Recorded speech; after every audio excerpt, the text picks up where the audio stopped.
Hey there! In this video I'm gonna talk about my music for Overlook Trail by Longhand Electric. The game came out on Steam for PC, Mac, and Linux and Steam Deck a couple of weeks ago.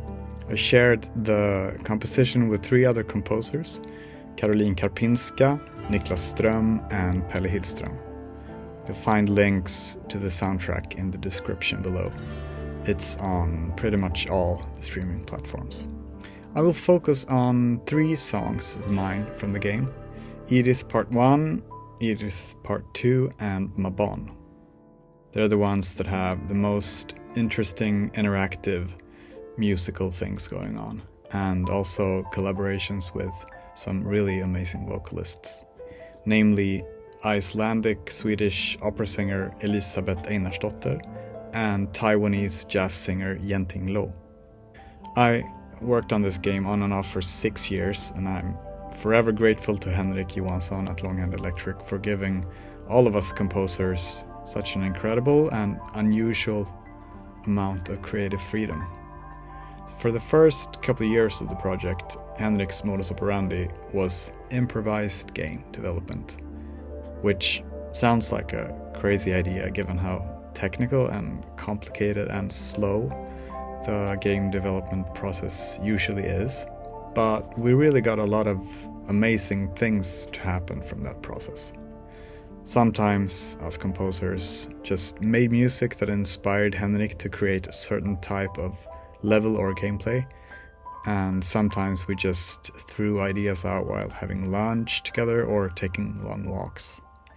And a few of those actually made it into the game, and some didn't, obviously, which is always the case when you make things up on the fly like that. The last couple of years of the Overlook Trail development were more focused and goal-oriented, I suppose you could say, which probably is necessary if you ever want to finish a project like this.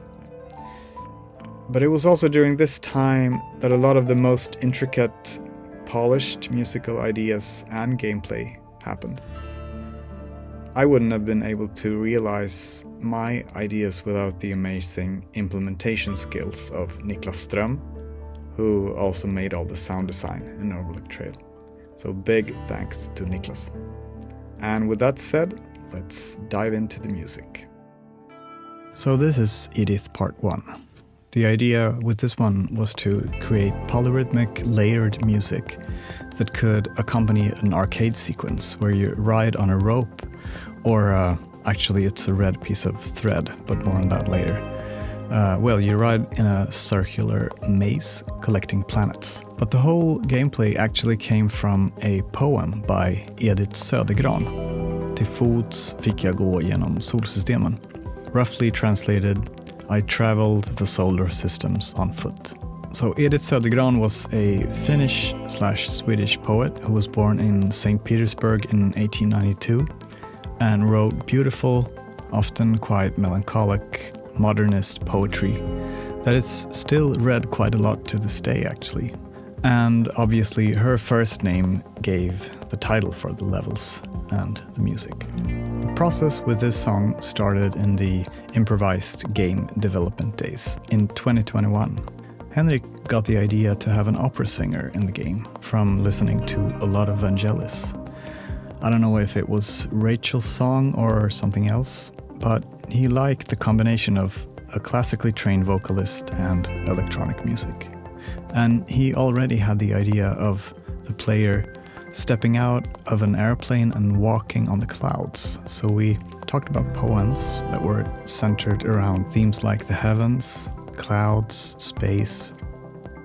So I looked around for a bit and I found the poem and started writing a melody for it. Henrik didn't mind that the poem was in Swedish. We already had Yenting Lo's Chinese vocals in Mabon that I'll get to later. And also the game itself doesn't have any written or spoken dialogue, so any language could have worked. The melody I wrote for the poem became Edith Part 2, and Henrik got the idea pretty instantly that he wanted it to be played during an arcade sequence inspired by the poem. but he wanted something that led up to that arcade sequence. He already had the walking on clouds idea, so he started with the player following footsteps in the clouds, collecting planets. It then evolved into the player collecting the planets on a set of circular walkways, making daredevil jumps between them to get the planets. I wrote some music for that, which was basically these stems that I'm playing here. The music is based on exploring the idea of using all the major and minor chords that work harmonically with the notes C and G, if they're played in a relatively high register from G1 and up. The C and G notes are played rubato and with some plate reverb and tape delay on a Fender Rhodes and a Wurlitzer piano. And using my Minimoog and electric and acoustic guitar, I play the chords in this order: C sharp major, F major, G sharp major, E minor, A minor, F minor, B flat major, C minor, F major, C major, E flat major, and D minor. I chose that order not according to any system, but just in a way that I thought sounded good and somewhat unexpected.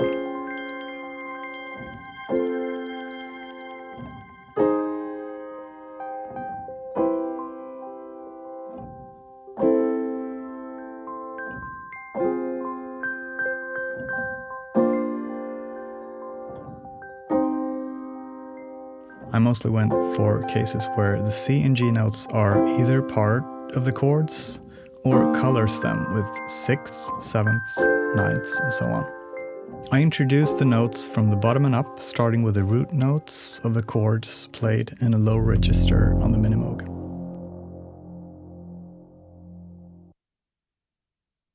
And then the fifth,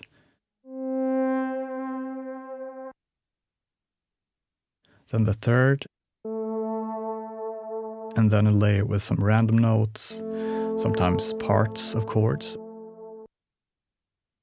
and finally 2 layers of electric guitars and 1 layer of 2 acoustic guitars. At this point in the development process, Henrik felt that the gameplay was a bit too stale, and he wanted to take the level and some other parts of the game in a more arcadey direction. He still liked what I had done musically, so he asked me if I could turn it into something more intense, like rhythmic pulsing. At this point in time, I had just discovered the song Sleepy Pietro by Machine Drum and Tigran Hamayasan, and I was fascinated by its take on polyrhythm, effectively having 2 different BPMs at the same time.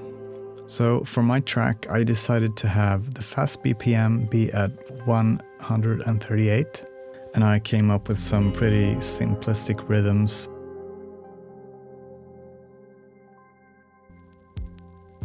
And a not so simplistic arpeggio. So if you take 138 and multiply it by 0.666, you get 91.999, rounded off to 92. So that's the second BPM. And that makes the fourth notes in 92 BPM become half-note triplets in 138 BPM. I chose to have the chord changes every 4 bars in 92 BPM, since that's the tempo you would naturally assume the song to be in when the beat kicks in. The chord changes still sound pretty natural once the song is interpreted as 138 BPM, as they happen every 3 bars instead. This stem, that plays as you grab a rope and ride around the circular maze, has a very prominent vinyl noise, which was inspired by the level sort of resembling a record, or a record player, where the player sort of becomes the needle. I edited the crackles so that they sometimes play a little rhythmic fragment that is actually 16th notes in 138 BPM, but it's not so obvious that it's necessarily something you notice the first time you hear it or play the game. But once both synth layers and the second drum layer is there, they help to establish the 138 BPM tempo. So all of this musical tomfoolery isn't necessarily something that players of Overlook Trail will notice. Hopefully it just immerses them in the experience, but it's the kind of thing that gets me inspired. Starting out with a systematic approach to writing music and then try to make something beautiful out of it. I've also noticed how differently people interpret music with two different BPMs layered on top of each other. So I'd love to hear your reactions in the comments.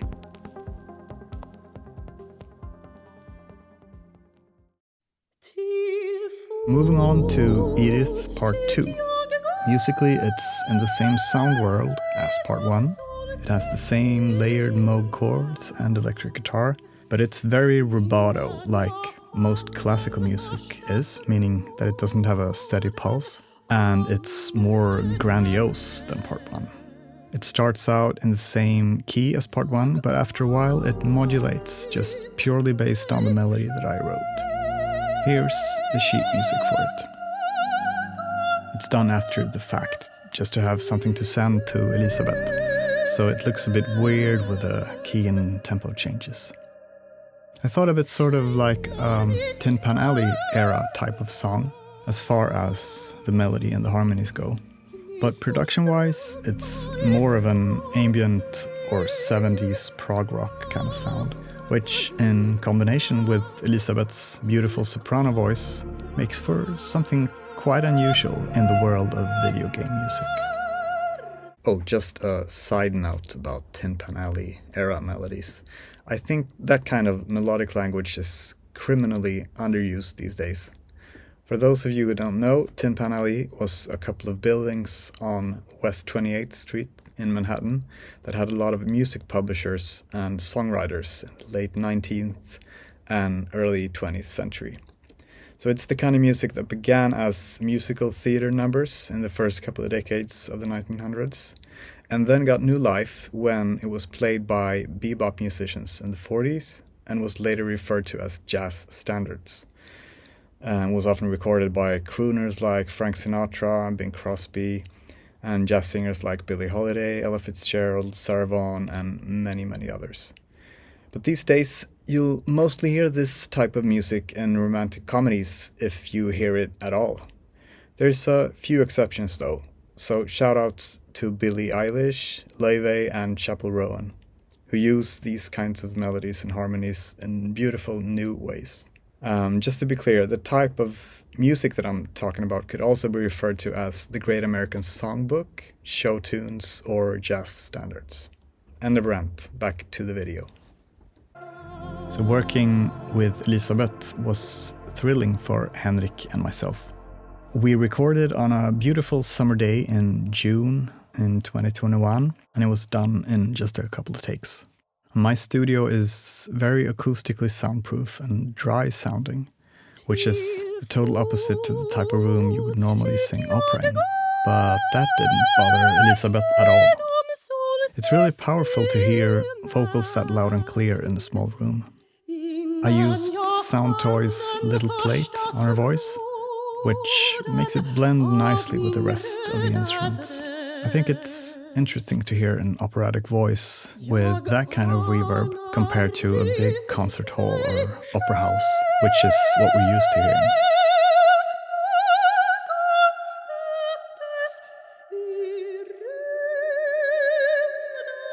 Here are the lyrics to the poem translated to English. The words inform the level design that Henrik did. The most obvious ones being the thread from a red dress and her heart hanging somewhere in space. The gameplay idea for Mabon was one of the earliest ones in Overlook Trail, and one of those that didn't change much throughout the production, apart from the look, as you can see in this video. I made a couple of different takes on the music. We talked about having a voice reading poetry on top of the music, and then having the music and the voice adapt when the player is flying on the leaf. That was also an idea that was there from the start. After a while, I settled on this rather dreamy ambient acoustic guitar thing, with a few glitchy sounds here and there. Shortly thereafter, Henrik introduced me to the music of Yenting Lo, and I felt that it was a perfect match. Henrik explained the theme for her and asked her to write a poem about the fall. The season, not the post-punk band. So, Mabon is a pagan holiday that celebrates the autumnal equinox. It is celebrated around the time when leaves are falling from the trees, and that is the basic game mechanic of the level. The player comes out into the level suddenly tiny in scale and is able to ride on the falling leaves. Yanti wrote a poem in Chinese and translated it for us. We then asked her to sing the words to my guitar music. So being a jazz singer, she's very used to improvising and adapting to different sounds. So she got back to us really quickly with these beautifully sung vocals. She sang everything twice. One recording where her voice is quiet and almost whispery, and one where she's using her full voice. The whispery voice layer is used when the player is not on a leaf, like in the beginning of the level and on all the bird feeders that work as checkpoints in the level. I added a synth arpeggio layer that plays when the player is on the leaf. The guitar layer doesn't have a particular rhythm to it, so the synth arpeggio is sort of just superimposed on top of it. But it follows some of the chord changes in the guitar layer. I also made a stinger that accentuates the change from walking to flying, as we needed some more drama. Once the player starts getting closer to the end of the level, we add Yenting's harmony vocals. That was the last thing she recorded. It's one of those things where you, as a player, won't get to hear all of it, but it's there all along, hidden in the depths of the Fmod project. I'll play you some parts of it here.